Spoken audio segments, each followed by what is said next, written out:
Hey guys, JC Max here with another fix, and today I'm going to show you how to find an exhaust leak in your car. And after we find that exhaust leak, I'm going to show you how to seal it and repair it without having to use a welder. That way you can do this at home and inexpensively using common products. You can find these common products at your local stores, and they're very cheap and they're very easy to use. And you can do this quickly. Now I recently got this Lincoln MKS, but it is not for me. It's actually for a friend of mine, so I decided to go ahead and do some fixes before I give it over to the friend. And before I hand it over to said friend, I wanted to go ahead and do a couple fixes on it because it has that exhaust leak and the engine sounds horrible. So what we're going to do today is we're going to find that exhaust leak. And what better car to work with other than a Lincoln, which I know inside and out. The car is in perfect condition. It currently has 197,274 miles. So other than the exhaust leak, the only other thing that's wrong with the car is that the rear backup sensor speaker is not working. Let's take a look. You hear that? It's really loud. It almost sounds like a Mustang.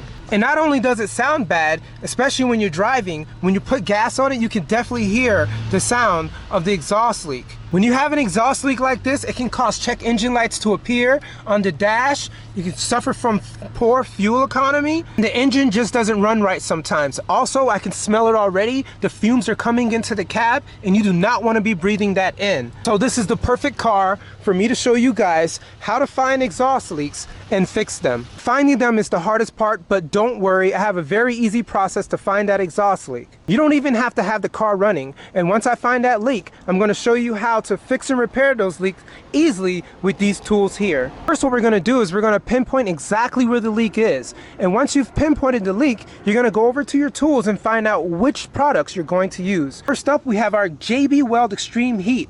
This particular putty here can withstand temperatures up to 2,400 Fahrenheit. And here we have our Weld HighHeat, which can withstand intermittent heat up to 500 Fahrenheit. With these particular high heat bonds, this is more like a Play-Doh, which you push it into the crack and then it hardens like steel. Then we have our muffler bandage from Tigerpatch, which is like an H bandage, which wraps around the tailpipes, and it also hardens like steel once it gets hot. And finally, we have our Rust-Oleum high heat spray. This goes up to 2,000 Fahrenheit. And with this particular spray, it is gas and oil resistant. And so with this is almost extra protection. So after we use either one of these putties, we can spray down our muffler or our tailpipe with this particular Rust-Oleum spray, which will help stop the rust and any continuous holes from coming in later on. The only extra bits you're going to need are some gloves, some sandpaper, which is P100, which is medium grit, and a sander.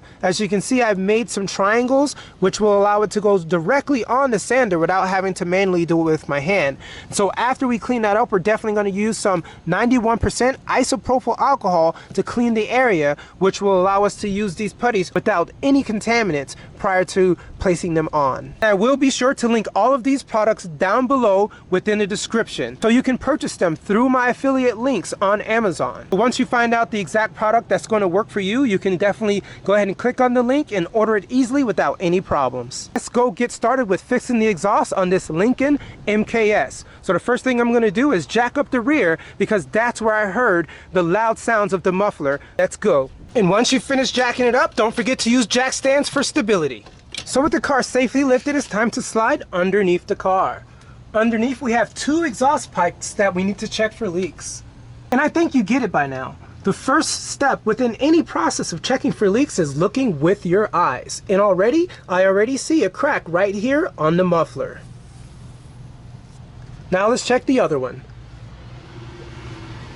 Wow, these two mufflers are almost ready to go. But let's see with our products to see if we can actually do something about it. But we don't want to stop there. Let's go ahead and make our way down and inspect the entire tailpipe system. Look towards the rear of the muffler and see if we see any other type of cracks. Looks good right here. Now let's check the other one. Looks pretty good over here. Making our way down, it looks pretty good back here. And here's a look at our middle muffler, where I don't see any problems as of now. Now, taking a look at the front portion of the middle muffler, I don't see any cracks. And to seal them, we're going to be using a high temperature exhaust putty. This is specifically designed for the exhaust manifolds and the tailpipes and mufflers that can get very hot. And as you can see here, it can withstand continuous heat up to 2400 degrees Fahrenheit. And as you can see, it's great for exhaust manifolds, tailpipes, mufflers, engine blocks, ductwork. You get the idea. And before we apply this, we need to prep our muffler. So what we're going to do, we're going to go ahead and grab some sandpaper and we're going to clean away all the loose dirt and rust and scratch that metal surface anywhere we're going to apply the putty.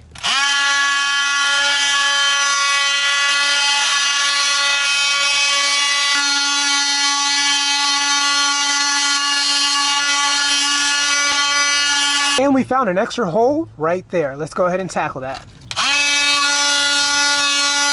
So ensure that you thoroughly sand all the portions of the metal that you're going to place the putty. This way the putty has a clean surface to apply to. So after you sand the area around the exhaust leaks, get some isopropyl alcohol in a towel and we're going to wipe down all the areas we just sanded. Get a little bit on there and make sure it's free of any dust, grease, or dirt. This way we can ensure that we get a great bonding surface. All right, with everything clean with the alcohol, we are now ready to seal the exhaust leaks with our putty. So let's remove the cap and activate the putty by stirring it good so that it's a consistent paste, similar to the texture of concrete. Just like that. Now it's time to apply it to the areas that are leaking. Be sure to press it into the areas that are leaking and to add more putties to the area around it. This way we can seal it up good. And don't be afraid to add more if needed. We want to use the entire bottle. Repeat the process with the other leaking areas and make sure you pack it in good. Now what we need to do is let that cure. This can take anywhere from 2 to 24 hours. And that definitely depends on how hot it is outside. But because I'm not using this car right now, I'll definitely wait 24 hours to see how it does. Let's go. But whatever you do, do not start that engine because the positive pressure from the engine will blow out all this putty and all the work you did would be for nothing. So let's just let it dry. Now it's been about 3 days since I placed the epoxy on the muffler of the MKS. Normally, the epoxy only requires about 2 to 24 hours of curing. But to ensure that the cure was solid and strong, I waited 3 days. And to verify that the epoxy is cured, all you have to do is get your fingernail and press in to see if there's an indent within the putty. It should be dry as steel. If it does indent, you need to make sure you place a heat gun on it or just make sure it dries a little bit longer so that it could cure. So in this case, it isn't indenting. So we are ready to test out the car, start her up, and see if we fix the leak. All right, moment of truth. This is the part that gets me excited and nervous at the same time. Did we fix it? Beautiful. Now that is what I am talking about. It is quiet. It's beautiful. It's quiet. I don't hear the exhaust anymore. I don't smell any fumes coming into the car anymore. Awesome. It doesn't sound embarrassing anymore. It doesn't sound loud because we sealed it up. Here's the before. And here's the after. Before. And this is after. And so, now that I have positive pressure, what I'm going to do to ensure that there's no more leaks is I'm going to use JC's soapy water on the putty to see if there's any leaks. Let's take a look. Beautiful. No bubbles, no leaks.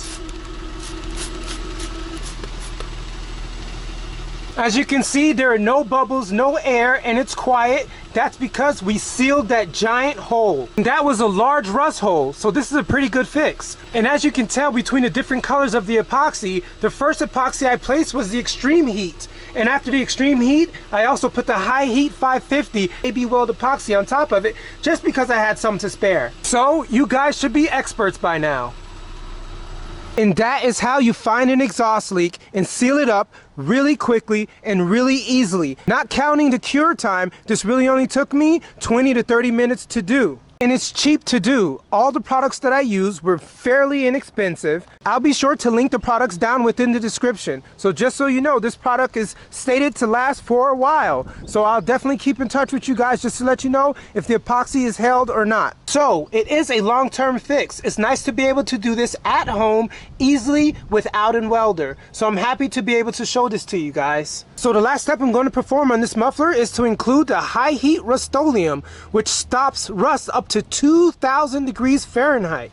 It is a tough protective enamel that renews and protects surfaces subject to heat of up to 2000 Fahrenheit, which is 1093 degrees Celsius. This is a rust preventive formula and it's ideal for automotive parts. So what I'm going to do is go ahead and shake this up for 1 minute. And after 1 minute, I'm going to lightly spray it on all the parts that tends to get rust. And then I'll let it cure for up to 2 hours, and that will be it.